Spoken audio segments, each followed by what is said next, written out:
myself SK Verma. Once again, I welcome you all on my YouTube channel Easy Accountancy, the platform where you can learn accountancy in the most lubricated manner.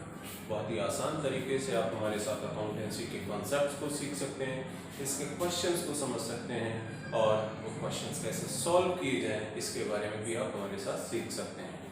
चलिए, हमारा जो topic चल रहा है वो class 11 का चल रहा है और क्लास 11 में हमने इस बार देखें कौन सा टॉपिक लिया है। तो हमने इस बार लिया है classification of accounts as real, nominal and personal. तो हमने पिछले वीडियो में देखा है कि पर्सनल और इम्पर्सनल अकाउंट क्या होते हैं, इसके बारे में हमने सीखा। आज हम इसका कुछ प्रैक्टिकल एप्लीकेशन देखेंगे कि अगर हमें कुछ अकाउंट, कुछ हेड्स, कुछ आइटम्स दिए जाते हैं तो हम उसको रियल, नॉमिनल, पर्सनल में कैसे आइडेंटिफाई करते हुए उसको एलोकेट करेंगे। ठीक है, तो चलिए देखते हैं हम कैसे करने वाले हैं। इसको समझने की कोशिश करनी है इसके कंसेप्ट्स के अकॉर्डिंग। ठीक है, तो हमने सबसे पहला हेड लिया है दैट इज कैश। तो कैश किस तरह का अकाउंट होगा? कैश हमारा आ जाएगा रियल अकाउंट में आ जाएगा कैश, क्योंकि रियल अकाउंट क्या होता है? That you can see, you can touch. ठीक, इसमें हम रियल को लेकर के चलते हैं। तो कैश को हम रखेंगे रियल अकाउंट में। ठीक है, और हम लोग इंग्लिश अप्रोच को इसमें फॉलो कर रहे हैं। ठीक, तो इसके अकॉर्डिंग हम कैश को यहाँ पर रख रहे हैं रियल अकाउंट में। ड्राइंग देखिए ये किसको रिप्रेजेंट करता है? ड्राइंग ये रिप्रेजेंट करता है ओनर्स के कंसेप्ट को। ठीक है, यानी ये कैपिटल में जो डिडक्शन होता है, अगर कोई जो ओनर ऑफ द बिजनेस है, प्रोप्राइटर है, वो क्या करता है? वो बिजनेस से पर्सनल पर्पस के लिए अगर अमाउंट विड्रॉ करता है तो उसे हम कहते हैं ड्राइंग। तो ये बेसिकली रिप्रेजेंट कर रहा है पर्सन के ड्राइंग को। ठीक है, प्रोप्राइटर की ड्राइंग को। तो हम ये जो ड्राइंग है इसको किस में रखेंगे, किस तरह के अकाउंट में रखेंगे? हम इसको रखेंगे पर्सनल अकाउंट में। किसमें रखेंगे हम इसको? पर्सनल अकाउंट में। और ये पर्सनल में भी अगर हम देखें तो ये हमारा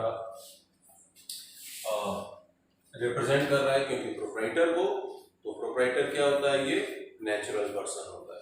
ठीक है, तो ड्राइंग को हम यहाँ पर क्या लेकर के चलेंगे? ये हमारा आ जाएगा पर्सनल अकाउंट। ठीक, फिर इसके बाद है बैंक अकाउंट। तो बैंक को हम किस में रखेंगे? Bank will consider as personal account, क्योंकि बैंक किसी ऑर्गेनाइजेशन जैसे पंजाब नेशनल बैंक है या इलाहाबाद बैंक है, ये इसको रिप्रेजेंट कर रहा है। तो ये एक ऑर्गेनाइजेशन को रिप्रेजेंट कर रहा है। ठीक है, तो हम इसको किस में रखेंगे? इसको हम रखेंगे पर्सनल अकाउंट में।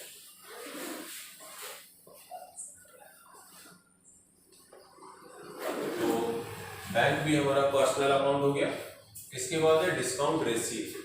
तो डिस्काउंट रिसीव्ड ये किसको रिप्रेजेंट कर रहा है? इनकम रिसीव्ड को रिप्रेजेंट करता है। तो इनकम्स ये किस में शो करते हैं? हम इसको शो करते हैं नॉमिनल में। तो ये हमारा आ जाएगा नॉमिनल अकाउंट में। ठीक है, फिर कैपिटल रिप्रेजेंट करता है ओनर्स इक्विटी को, यानी कि ओनर को, और ओनर क्या है? पर्सन है। ठीक है, तो कैपिटल हमारा हो जाता है पर्सनल अकाउंट। ठीक, इसके बाद है हमारे पास इंटरेस्ट पेड। तो इंटरेस्ट पेड क्या है? ये एक एक्सपेंस है, और एक्सपेंसेस को हम किस में रखते हैं? एक्सपेंसेस को हम रखते हैं नॉमिनल में। तो एक्सपेंस हमारा आ जाएगा नॉमिनल अकाउंट। ठीक है, और इसके बाद हमने अगला टर्म लिया है आउटस्टैंडिंग सैलरीज।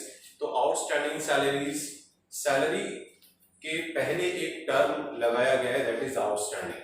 और आउटस्टैंडिंग क्या होता है? आउटस्टैंडिंग का मतलब क्या हो गया कि services received but payments not made. तो ये एक तरीके का प्रेफिक्स लग गया है, जैसे कि हम लोगों ने पिछले वीडियो में सीखा था कि अगर किसी नॉमिनल के साथ कोई सफिक्स या प्रेफिक्स लगा होता है, जैसे आउटस्टैंडिंग, प्रीपेड, अक्रूड, अनअक्रूड, ये सफिक्स या प्रेफिक्स के फॉर्म में किसी नॉमिनल के साथ लगे होते हैं, तो वो क्या बन जाता है? वो बन जाता है रिप्रेजेंटेटिव पर्सनल अकाउंट। ठीक है, या बेसिकली ये पर्सनल अकाउंट है। ठीक, लेकिन हम यहाँ पर इसकी कैटेगरी रिप्रेजेंटेटिव पर्सनल में ही रखेंगे। और सैलरी क्या है? सैलरी क्योंकि नॉमिनल में एक एक्सपेंस है, लेकिन इसके साथ अगर कोई सफिक्स प्रेफिक्स लगा है तो ये नॉमिनल किस में कन्वर्ट हो जाता है, ये कन्वर्ट हो जाता है रिप्रेजेंटेटिव पर्सनल में। तो उसको हम यहां पर लिखेंगे रिप्रेजेंटेटिव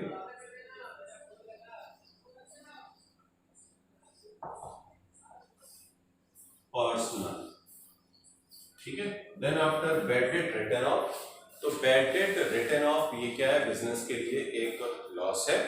तो लॉसेस को हम क्या करते हैं, लॉसेस को कैटेगराइज किया जाता है किसमें, रूल के अकॉर्डिंग, जो हम लोगों ने गोल्डन रूल पढ़े हैं डेबिट क्रेडिट करने के, तो उसके अकॉर्डिंग ये किस में आता है, ये हमारा हो जाता है नॉमिनल, ठीक है।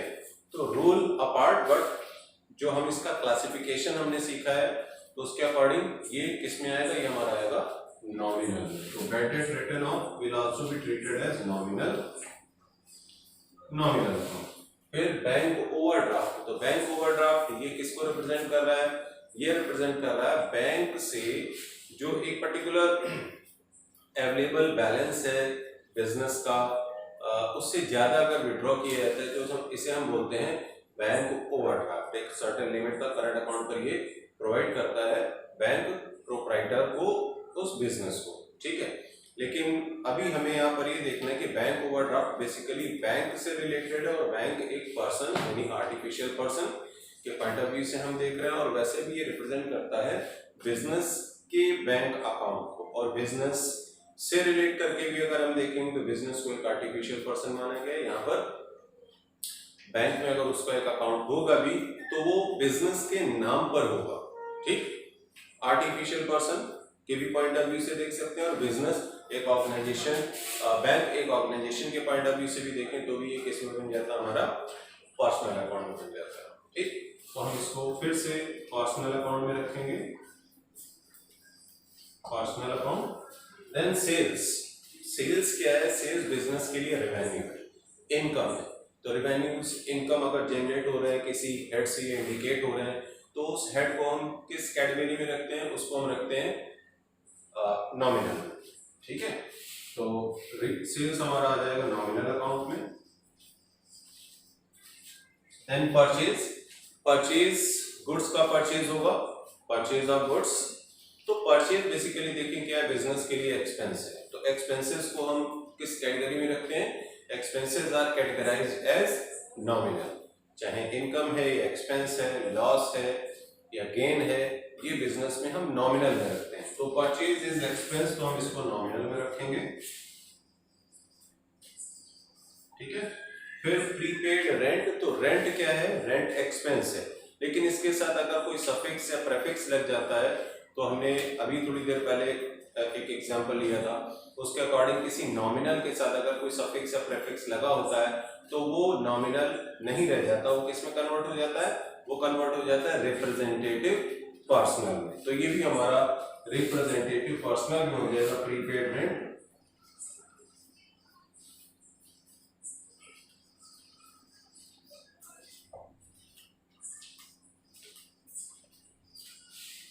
Representative personal. Accrued interest, interest earn but not received, interest earn but not received, यानी अर्न तो हो गया है लेकिन अभी रिसीव नहीं हुआ है, ठीक है। तो इट्स अगर हम केवल इंटरेस्ट के पॉइंट ऑफ व्यू से देखें तो ये इनकम को डिनोट कर रहा है, लेकिन इसके साथ एक प्रेफिक्स लगा हुआ अक्रूड, तो ये इनकम तो है लेकिन कैसा इनकम है, ये हमारा हो जाएगा अर्न बट नॉट रिसीव्ड। तो इस केस में हम इसको रिप्रेजेंटेटिव पर्सनल रखेंगे, ठीक है।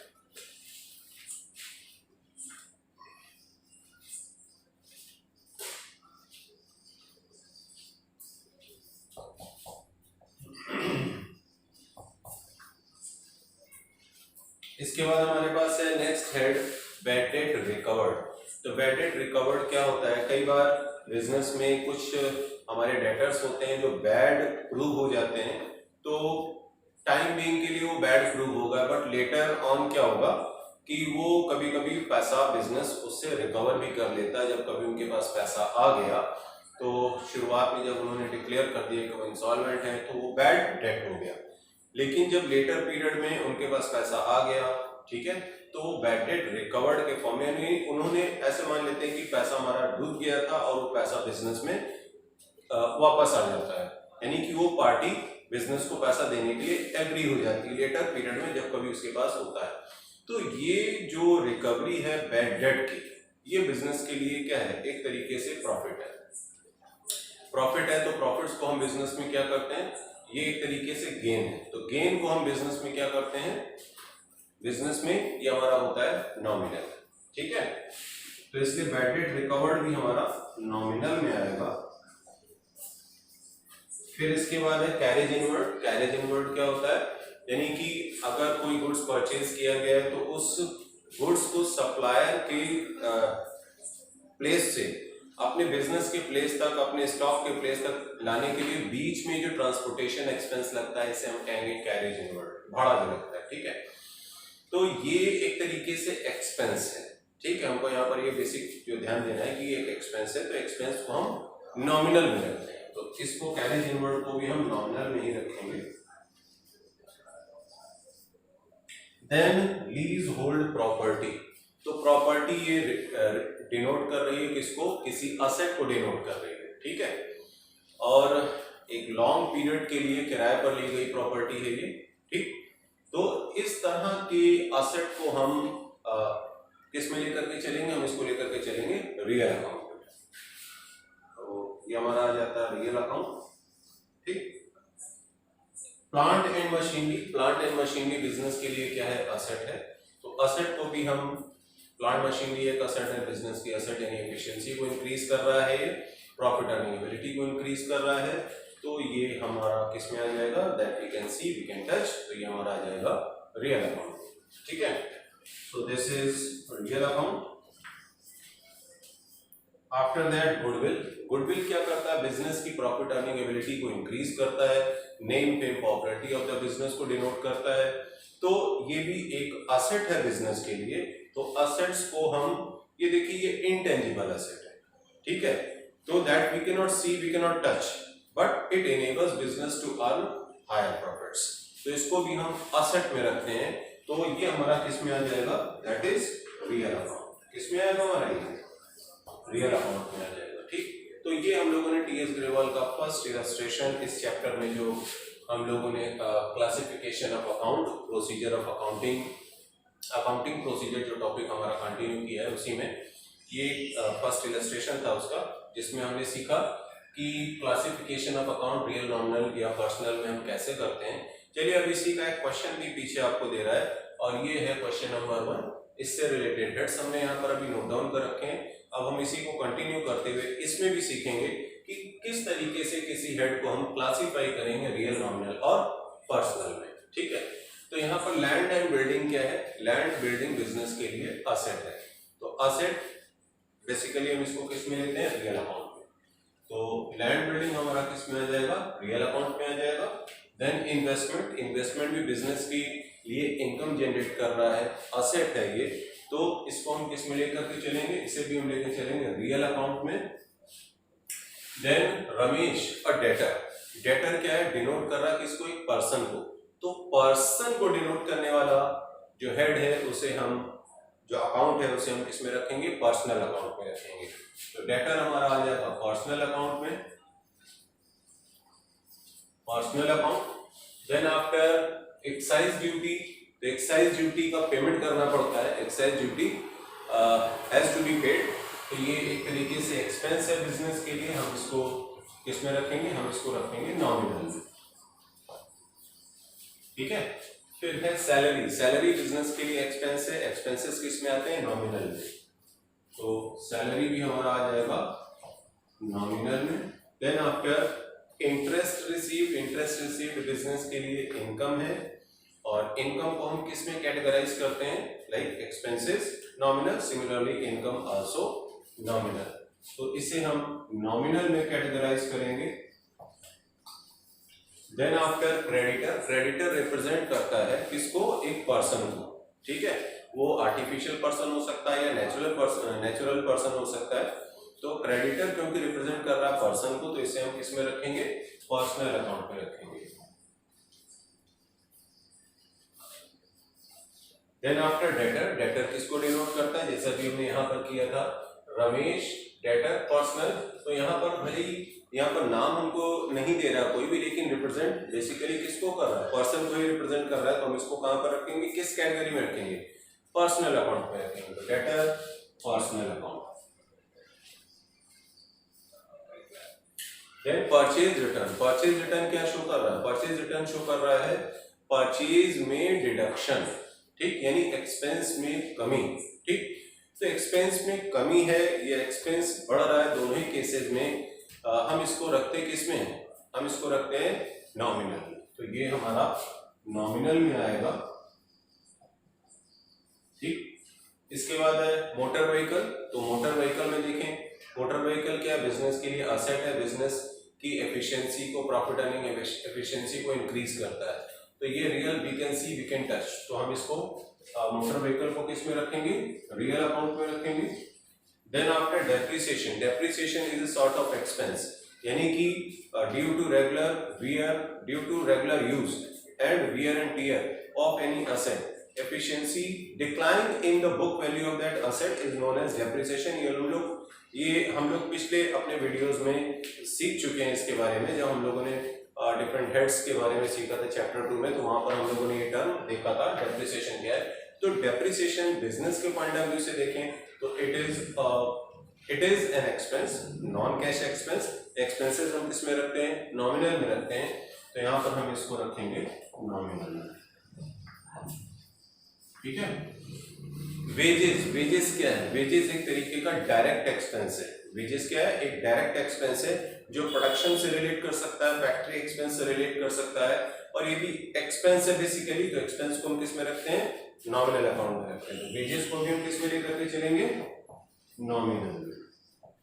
ठीक है। वेजेस के बाद है फ्रेट। फ्रेट क्या है, freight is a sort of expense, transportation expense है भी एक तरीके से। जैसे रेलवे फ्रेट हो सकता है, या ट्रांसपोर्टेशन का जो भी चार्ज होता है, जो गुड्स को from one place to another place ले जाने में जो फेयर देना पड़ता है, that is known as freight. तो एक्सपेंस है, तो एक्सपेंस को आप नॉमिनल में रखते हैं। ठीक। फिर है रिपेयर। तो रिपेयर क्या करता है, repair is a sort of expense that actually is made in the business to maintain efficiency of any asset। ठीक, किसी भी asset की efficiency को maintain करने के लिए, maintain रखने के लिए जो खर्च किया जाता है उसे हम repair कहते हैं। ठीक है। तो ये एक expense है, तो expense किस में आ जाता है, nominal में आता है। ठीक। देन आफ्टर हमारे पास आता है रिटर्न इनवर्ड। तो रिटर्न इनवर्ड क्या होता है, रिटर्न इनवर्ड हमारे पास सेल्स रिटर्न। ठीक है। तो सेल्स रिटर्न क्या करता है, जस्ट सेल्स का अपोजिट जाता है। सेल्स क्या है, रेवेन्यू है, इनकम है। सेल्स रिटर्न क्या कर रहा है, इनकम को रिड्यूस कर रहा है। तो अल्टीमेटली ये भी किसको रिलेट करेगा, नॉमिनल अकाउंट को ही रिलेट करेगा। ठीक है। तो this is last head. So this is all we have gone through number of heads. ढेर सारे हेड्स के बारे में हम लोगों ने यहाँ पर सीखा है। और ये देखिए कि आपको अगर ये हेड्स का क्लासिफिकेशन इनके नेचर के अकॉर्डिंग, जैसे ही आप इसको देखें आपको तुरंत ये चीज क्लिक करनी चाहिए। आप इसे कोरिलेट करता है कि ये एक्सपेंस है, पर्सन को रिलेट करता है, या असेट है, we can see we can touch or not. तो इसके अकॉर्डिंग जब आप इसका क्लासिफिकेशन देखते ही थोड़ा सा प्रैक्टिस करेंगे आप इसको, इस वीडियो को अगर आप एक दो बार और भी देखेंगे तो आपको ये चीजें अच्छे से इम्बाइब, मतलब अच्छे से आपको याद हो जाएंगी। तो फिर आगे के स्टेप्स करने में आसानी रहेगी। आपको ध्यान से देखेंगे तो समझ में भी आएगा बहुत अच्छे से। और वीडियो को पूरा देखना है आपने। और देखिए आपने जितने भी हेड्स इसमें देखे हैं, इसको 2-3 बार जरूर अच्छे से आप समझिएगा। ध्यान से सुनेंगे अगर एक बार ही, तो उसी में ही आपको अच्छे से समझ में आ जाएगा। ठीक है। So this is all about this video. Thanks for watching the video.